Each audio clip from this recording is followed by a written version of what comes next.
चा एक photo tweet केला आणि परत एकदा शिक्कामोर्तब करून टाकली की आदरणीय देवेंद्र फडणवीस जी एक प्रखर राम भक्त आहेत, प्रखर हिंदुत्ववादी आहेत आणि त्यांचा प्रत्यक्ष त्या राम मंदिराच्या आंदोलनामध्ये जिथे बाबरीचा कलंकित ढाचा कर सेवकांनी तोडून उद्या तिथे भव्य असा राम मंदिर उभं राहत आहे, त्याचा फोटो ट्विटरवर टाकलेला आहे। आम्हाला प्रत्येक भारतीय जनता पक्षाच्या कार्यकर्त्याला अभिमान आहे की ज्यांच्या नेतृत्वाखाली आज आम्ही काम करतोय ते देवेंद्र फडणवीस साहेबांचा फोटो पाहून आम्हाला अभिमान वाटला।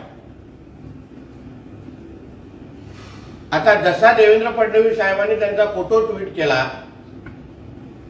तसाच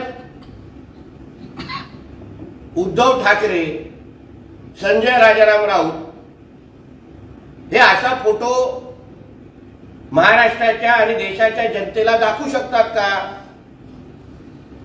ते बाबा राम मंदिराच्या आंदोलनामध्ये उद्धव ठाकरे स्वतः त्या आंदोलनामध्ये सहभागी झालेले होते असा एक तरी फोटो दाखवू शकतात का? संजय राजाराम राऊत ज्याचा उल्लेख करतोय की कोर्टामध्ये जेव्हा ही राम मंदिर आंदोलनाची केस सुरू झाली त्या यादीमध्ये संजय राजाराम राऊतचं नाव आहे।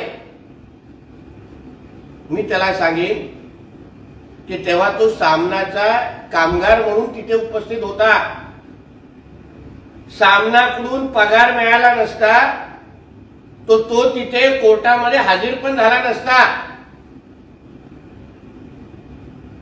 पगार घेऊन कोर्टामध्ये हजर होणं आणि राम भक्त आणि हिंदू म्हणून अयोध्येला जाणं याच्यामध्ये जमीन आसमानचा फरक आहे। सकाळी बोलत असताना याचाही उल्लेख केला की नागपूर रेल्वे स्टेशनवर तर सगळेच जातात, पण ह्या गाढवाला हे कळत नाही की त्या काळात रेल्वेच्याच माध्यमातून जाण्याची सोय नागरिकांना होती। तुझ्या मालकासारख्या इकडे तिकडे फोटो काढण्यासाठी हेलिकॉप्टर उपलब्ध नव्हते की हेलिकॉप्टरने जाऊन फोटो काढू शकले असते की आंदोलनात सहभागी झाले असते। एका राज्यातून दुसऱ्या राज्यात जायचं असेल तर तेव्हा रेल्वे उपलब्ध होते, रेल्वेचाच मार्ग उपलब्ध होता गाडी सोडून। आणि आतापर्यंत जे देवेंद्र फडणवीस साहेब जे बोलतायत ते आदरणीय हिंदू हृदय सम्राट बाळासाहेब ठाकरेंच्या योगदानाबद्दल कधीच उल्लेख करत नाहीत, अन्य शिवसैनिकांच्या योगदानाबद्दल कधीच उल्लेख करत नाहीत। पिढ्यानपिढ्या हे कोरलं गेलेलं आहे की राम मंदिराच्या आंदोलनामध्ये हिंदू हृदय सम्राट बाळासाहेब ठाकरेंचा सिंहाचा वाटा होता, त्याला कोणीही चॅलेंज किंवा आव्हान करू शकत नाही। पण देवेंद्र फडणवीस साहेब असं विचारतायत की सातत्याने राम मंदिरावर टीका करणारे उद्धव ठाकरे आणि संजय राजाराम राऊत यांच्या योगदानाचं काय? फक्त या दोघांच्या योगदानाचा प्रश्न विचारला जातोय, शिवसेनेचा आणि बाळासाहेब ठाकरेंच्या योगदानाचं नाही। म्हणून 90 कमी मारून अगर हा मुद्दा समजून घेतला तर कदाचित हा मुद्दा चांगल्या पद्धतीने संजय राजाराम राऊतला समजेल। म्हणून परत एकदा मी उद्धव ठाकरेला आवाहन करीन, संजय राजाराम राऊतला आवाहन करीन। सकाळी बोललाय की काहीतरी सुभाष देसाईच्या माध्यमातून उद्या काहीतरी नाशिकला प्रदर्शन भरलं जात आहे, तर एक फोटो एक पुरावा उद्धव ठाकरे आणि संजय राजाराम राऊतचा, दुसऱ्या शिवसैनिकांचा नाही, बाळासाहेब ठाकरेंचा नाही, कारण का तुमच्या नशिबात राम लल्लाचं दर्शन उद्या लिहिलेलं नाही. तुम्हाला आमंत्रण पण स्पीड पोस्टनी दिलेलं आहे ना. प्रभू रामचं दर्शन उद्या होणार आहे.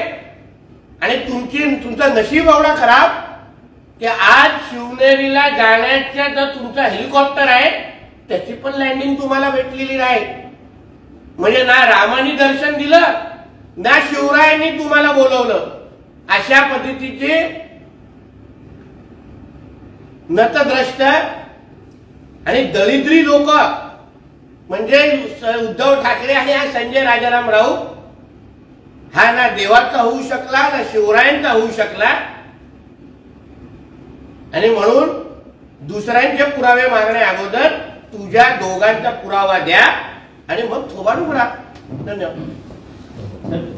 ईव्हीएम आणि वन नेशन वन इलेक्शन सर्व फ्रॉड आहे. भाजपने सत्तेवर राहण्यासाठी टाकलेलं ते जाळं आहे असंही संजय राऊत म्हणतात. का मग हा फ्रॉड 2014च्या अगोदर दिसला नाही? जेव्हा तुमचे खासदार उद्धव ठाकरेच्या लायकी नसताना पण 18 खासदार जेव्हा आदरणीय मोदी साहेबांच्या नेतृत्वाखाली जेव्हा तुमच्या तेव्हाच्या शिवसेनेचे निवडून यायचे तेव्हा तुम्हाला हा फ्रॉड वाटला नाही की ईव्हीएम हा फ्रॉड आहे? तेव्हा तर तुम्ही 18 खासदार घेऊन सगळीकडे नाचायचे, मोदी साहेबांचे गुणगान गायचे. मग आता तुम्हाला वन नेशन वन इलेक्शन आणि ईव्हीएम फ्रॉड का वाटतंय? म्हणजे 14च्या अगोदर फ्रॉड नव्हता. आणि तुमचा जेव्हा मोदीजींचा आशीर्वाद आता डोक्यावर हात असणार नाही आणि तुमचा एक पण खासदार निवडून येणार नाही ह्याची तुम्हाला शाश्वती असल्यामुळे आता तुम्ही फ्रॉड नावाने बोंबलणार. संजय राऊत असंही म्हणतायत ज्या दिवशी ईव्हीएम या देशातून जाईल त्यावेळेला भाजप ग्रामपंचायतीची निवडणूक सुद्धा जिंकू शकणार नाही. अगोदर त्यांनी वाराणसीतल्या निवडणुकी ईव्हीएम शिवाय घेऊन दाखवल्या. या गाढवाला एवढं कळत नाही. ग्रामपंचायतीच्या निवडणुकीमध्ये कुठल्या पक्षाचे चिन्ह असतं का? ज्यांनी एक ग्रामपंचायत स्वतः लढवली नाही, स्वतः एक नगरसेवकची निवडणूक लढवणार, तो अशाच भाषा करणार. म्हणून तर मी तुम्हाला बोललो ना, उद्या जी काय नाशिकला जी शिबिर होत आहे ना त्याच्यामध्ये सगळे जिवंत मुर्दे आहेत. श्रद्धांजली सभा आहे ती. त्याला काय पक्षाची शिबिर म्हणत नाही. ज्यांनी एक चुकून निवडणूक लढवली नाही, मग तो उद्धव ठाकरे असेल, संजय राऊत असेल, अनिल परब असेल, ज्यांनी साधी ग्रामपंचायतीची निवडणूक ते उद्या शिवसैनिकांना मार्गदर्शन करणाऱ्या निवडणुका जिंकायच्या कशा? हा फार मोठा विनोद आहे. मनोज जरांगे पाटील मुंबईच्या दिशेने निघालेले आहेत. सरकारसमोर पेच निर्माण होईल अशी अवस्था आहे.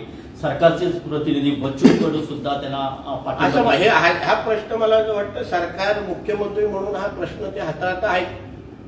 त्याच्यावर अन्य कोणी बोलू नये असा मताचा मी आहे. बच्चू कडू पण राज्याचे प्रमुख जेव्हा हा प्रश्न हाताळत असतील तेव्हा दुसरं कोणी बोलू नये. एबीपी माझा, उघडा डोळे बघा नीट.